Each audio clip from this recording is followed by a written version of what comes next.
गाजियाबाद क्षेत्र के डासना देहात व नगर पंचायत क्षेत्र में सरकारी तथा माननीय न्यायालय में विचाराधीन भूमि पर भूमाफिया द्वारा बड़े पैमाने पर अवैध कब्जे का मामला सामने आया। खसरा संख्या 1233 एवं 1238 पर भूमाफिया आजाद तथा उसके अन्य साथियों द्वारा अवैध रूप से कब्जा कर प्लॉटिंग एवं कॉलोनी विकसित किए जाने का आरोप लगाया। पूर्व विधायक असलम चौधरी ने बताया कि अनेकों बार शिकायत देने के बाद भी आज तक कोई कार्रवाई राजस्व नगर पंचायत द्वारा नहीं की गई है। जानकारी के अनुसार खसरा संख्या 1233 जो कि सरकारी संपत्ति पर अवैध रूप से कब्जा कर बाकायदा एक मार्केट का निर्माण कर लिया गया। इससे सरकार को करोड़ों रुपए के राजस्व का नुकसान होने की आशंका जताई जा रही है। वहीं खसरा संख्या 1238 जो कि माननीय न्यायालय में विचाराधीन है, उस पर भी भूमाफियाओं द्वारा चारदीवारी कर अवैध रूप से मार्केट विकसित किए जाने का कार्य जारी। इस पूरे मामले की शिकायत डासना नगर पंचायत को संबंधित अधिकारियों से भी की गई, लेकिन अब तक किसी प्रकार की ठोस कार्रवाई नहीं की गई। स्थानीय लोगों का आरोप है कि यदि समय रहते प्रशासन ने हस्तक्षेप नहीं किया तो भविष्य में और भी सरकारी भूमि पर अवैध कब्जा कर लिया जाएगा। गौरतलब है कि भूमाफिया आजाद एवं उसके साथियों के विरुद्ध 2 दिन पूर्व ही सरकारी भूमि पर कब्जा कर अवैध प्लॉटिंग एवं अनाधिकृत कॉलोनी बसाने के आरोप में अभियोग दर्ज किया जा चुका है। इसके बावजूद अवैध गतिविधियां लगातार जारी है। अब सवाल तो ये उठता है कि जब मामला न्यायालय में विचाराधीन है और अभियोग भी दर्ज हो चुका है, तो फिर प्रशासन की ओर से सख्त कार्रवाई क्यों नहीं की जा रही। जो डासना नगर पंचायत के अंतर्गत 1233 में पहले मार्केट बनी और अब 1238 में तकरीबन 300-400 गज जमीन पर जो कई करोड़ रुपए की बनती है, अब कब्जा कर रहे हैं भूमाफिया आजाद। और ये कब्जा नगर पंचायत का ईओ जो है, चूंकि नगर पंचायत के अध्यक्ष सचिव जो हैं उसके मालिक हैं, जो जिस जमीन का हाई कोर्ट में मुकदमा चल रहा है। संतोष कुमार यादव जी जब यहाँ डीएम थे, 410 बीघे जमीन प्रेम कुमार की एलएमसी घोषित करके गए थे और उस सबका हाई कोर्ट में मुकदमा चल रहा है। उसके बावजूद भी भूमाफियाओं से साठगांठ कर कर आपके कबीर का लड़का और गोगी के लड़के मिलकर इन भूमाफिया आजाद हैं। इनके साथ एक सभासद हैं जो नगर पंचायत में सभासद है मौजूदा। ये सब मिलकर पहले मार्केट का कब्जाने का काम किया। अब उसके बाद रेलवे लाइन से पहले 1238 खसरा नंबर में पूरी जमीन को कब्जा चल रहा है, कार्य चल रहा है रात दिन। काफी ऊंची दीवारें हो गई हैं। ना तो एसडीएम साहब संज्ञान ले रहे हैं, ना डीएम साहब संज्ञान ले रहे हैं।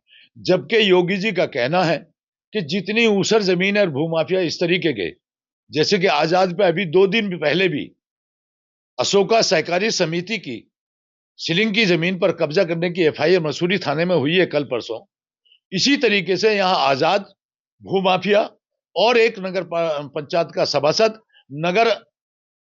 नगर पंचायत के ईओ से मिलकर उस जमीन को कब्जा करने का काम कर रहे हैं।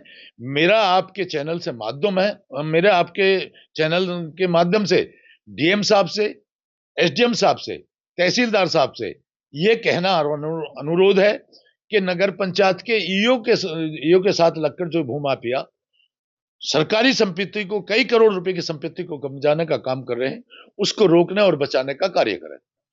और उसके बावजूद जो आप भी कह रहे हैं, हड़प्पा नगर पंचायत ईओ से मेरी बात खुद हुई थी। मैंने ईओ साहब से कहा कि इस पर हाईकोर्ट से स्टे है। स्टे के आधार पर जिस जमीन पर इतनी बड़ी संपत्ति पर जो कई अरब की संपत्ति है, उसको छोटे छोटे भिन्न टुकड़ों में रखे ये नगर पंचायत ईओ मिलकर इन भूमाफियाओं से उसे कब्जाने का काम कर रहे हैं। कई बार कहने के बाद भी उसे रुकवाने का काम नहीं कर रहे।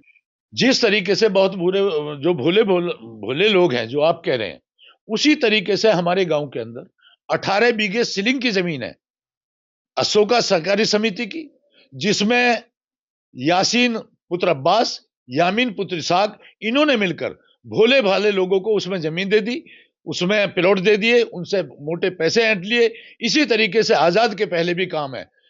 186 खसरा नंबर सिकरोड़े में जो तालाब का है, उसमें लोगों को फंसा के बैनामे कर दिए। वो बैनामों की कॉपी निकल रही है। मैं उन्हें डीएम साहब को देने का काम करूंगा। इसकी पूरी फाइल बना के योगी जी को देने का काम करूंगा। ये लोग भोले भालों को फंसाकर उनसे पैसे ऐंठ कर बाद में वो लोग बेचारे गरीब मारे जाते हैं।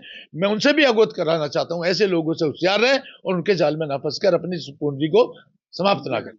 योगी जी ने जो आदेश है इन भूमाफियाओं के खिलाफ, पर कहीं ना कहीं इसमें योगी जी सरकार के जो प्रतिनिधि हैं उनके संरक्षण में रहकर ये लोग भूमि को कब्जाने का काम कर रहे हैं।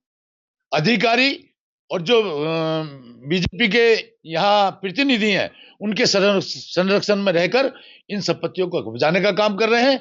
और इनको जो सरकारी संपत्ति है, बहुत मोटी रकम की संपत्ति है, उसको ये कब्जा कर भोले भाले लोगों को बेचने का काम कर रहे हैं। मैं जनता से अपील करना चाहता हूं, इस तरह के लोगों से बचें, पहले जमीन की जांच कर लें और समय समय पर अखबारों के माध्यम से, आपके चैनलों के माध्यम से, आपके फेसबुक के माध्यम से लोगों को अवगत कराया जा रहा है। उसके बावजूद भी अगर वो वहां फंसने का काम कर रहे हैं तो अपनी जिंदगी की सबसे बड़ी भूल कर रहे हैं।